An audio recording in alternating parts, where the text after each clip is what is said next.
Welcome to the Waffle Flower channel. This is Debbie from Lime Doodle Design, and today I'm going to be looking at using gouache and watercolour on dark cardstock. I'm going to be using the Wild and Free stamp set along with some gouache and some watercolours. But before we get into stamping, let's take a quick look at what watercolours and gouache do on dark cardstock.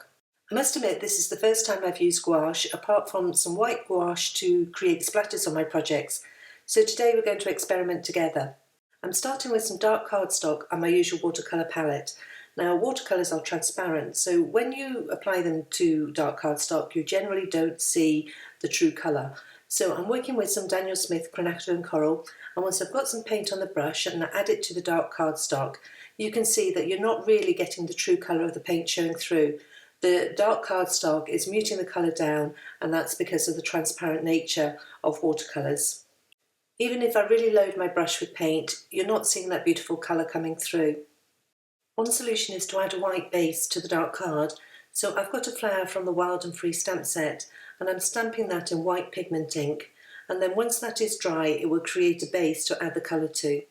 I'm using the same Daniel Smith Quinacridone Coral, and having that white pigment ink base means that the colour is starting to show through now. You're starting to see more of that pink colour rather than the dark cardstock which is behind. Let's move on to talking about gouache. Gouache is an opaque paint and therefore it will cover up the cardstock colour that it has been painted onto, and you'll be able to see the true colours of the paint that you're using. I'm using some permanent white gouache from Winsor & Newton, and you can see that by painting even a light layer onto the dark cardstock that it comes across as being a true white, that you are not getting a muted grey that you would do if you'd been using a watercolour on this card.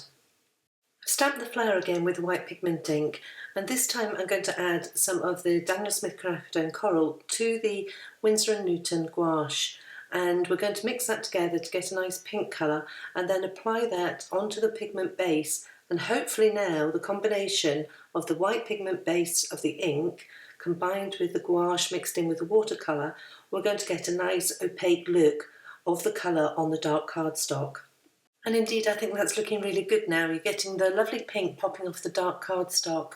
Gouache gives quite a flat look to your painting, which is often used by illustrators. For example, if you look at a children's book illustration, you'll see that flat look to their painting, and I want to experiment more with this, but I don't want to go out and buy a whole new pack of paints. So combining one tube of gouache, the Winsor & Newton Permanent White, with my normal palette of watercolours means that I'm getting the best of both worlds. Okay, let's get on with some stamping now. I'm using the Wild and Free stamp set, and there's that lovely large image in the middle there of the sentiment along with the deer and the flowers. However, I want to separate the wording from the rest of the image so that I can stamp and emboss my own design of background images and then come in with the white pigment ink and some of the gouache and watercolour to create a design which combines the two elements. I'm simply taking my scissors and carefully cutting around the wording, and this won't damage the stamp in the sense of it will still stamp perfectly. All the individual elements will still stamp perfectly when they're separated from one another, and you can easily match them back up together to stamp them as one if you want to. To help with my design, I'm stamping some of the flowers and leaves that I'm intending using on a post-it note. I'm using white pigment ink. It doesn't matter what ink you use, I just had that out already. And I'm going to trim those out, and then I can use those when I'm planning my design to leave space for those flowers and leaves. And so you can see here I've got the Wild and Free sentiment on the dark cardstock. This is some slate card from Sam Says Stamp, and I'm using the post-its to make sure I leave space for those images while I'm stamping the other elements. I'm using the MISTI, and once I've decided where I want the first few elements to be, I can then close the door of the MISTI to pick up those stamps. I'm then going to take away the post-its, and this leaves me with the card so that I can prepare it for heat embossing. I'm using some EK Success powder tool, and this will help prevent any embossing powder sticking where I don't want it to. I've got some Versamark ink, and I'm going to ink those images and then stamp them a couple of times with the MISTI stamping tool to get a really good impression. I can then sprinkle it in some white heat embossing powder and heat set the embossing powder with a hot heat tool.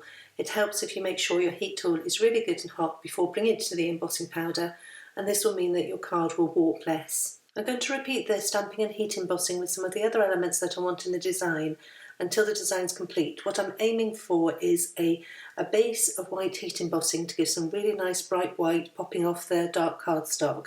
And then I'm going to go in and stamp the flowers and leaves as part of the design with the white pigment ink, and then add the gouache and watercolour mixes on top. Now that I've got a base of white heat embossed images, I'm now going to add the elements that I'd been reserving space for, those leaves and flowers that I'd used the post-it notes for. I'm now going to stamp those in the white pigment ink and then dry those off before painting them in the gouache and watercolour mix. I've got a couple of tips for you. The first is that I've got a piece of old acetate that I use to help protect my card from images which have already got ink on them. So a lot of these images now have white pigment ink on them, and I don't want to get that onto my cardstock. So I'm using the acetate to protect the card while I design where I want everything, and then I can remove the acetate to stamp them. This will give me the white pigment ink base for these flowers and leaves that I can then go on to paint.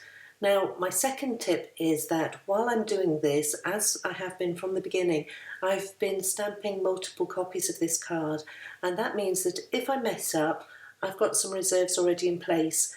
Once you've got your images onto the Door of the Misty, it is so simple just to chop up a few more pieces of card and then stamp those at the same time as you're stamping the others. You can just keep swapping your card in and out until you've got multiples of the same design, and then if you do make a mistake, you can always throw one away and you've got another couple to rely on. Having dried off the pigment ink, I'm now going to move on to choosing the colours I want to use for this card.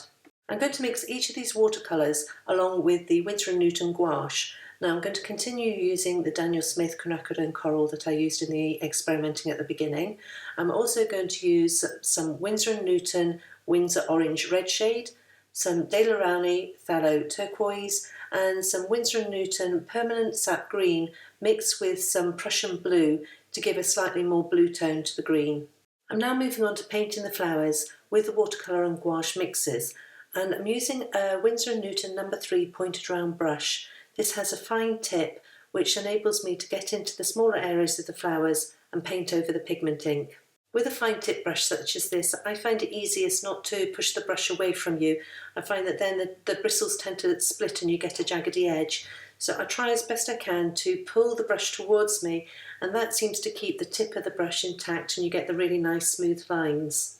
In order to keep the brush moving as smoothly as possible, it's also a good idea to move your cardstock rather than try and move your hand or the paintbrush. So keep rotating the cardstock to get the best angle to do the painting. When I mix these colours together, I didn't add a lot of water and I'm getting a really good opaque coverage. If you find that perhaps you added too much water and your mix is a bit liquidy, then the advantage of gouache is that you can always paint over the top of it to make sure you do get that good coverage. I'm finishing off the piece by painting the berries blue, and then I was looking at that leaf in the top right there and thinking it looked a little bit bare. So I took some of the permanent white gouache and painted some veins over the top. And then also I thought I could add some swooshes around the flowers to add a little detail to those as well. Finally, I filled in some gaps around the design with some dots of the white gouache. Once the panels were dry, I cut them down and then I'm going to mount them on some marshmallow card bases. I've cut those to be 4 bar, which is roughly 3.5 by 5 inches. And I've also cut some mats for the painted panels from some surf blue card. I thought that helped the panels to pop nicely off the white card bases. I added the blue mats to the panels with glue runner and then added foam adhesive to the back of the blue to mount onto the white card base. And that's this set of cards complete, looking at how you can use one tube of gouache to extend the use of your watercolours to be able to paint on dark cardstock. I'll leave you with some photographs and want to thank you for joining me today. For more product information, please visit waffleflower.com and follow on YouTube, Instagram and Facebook for more inspiration. Thanks, and I'll see you next time.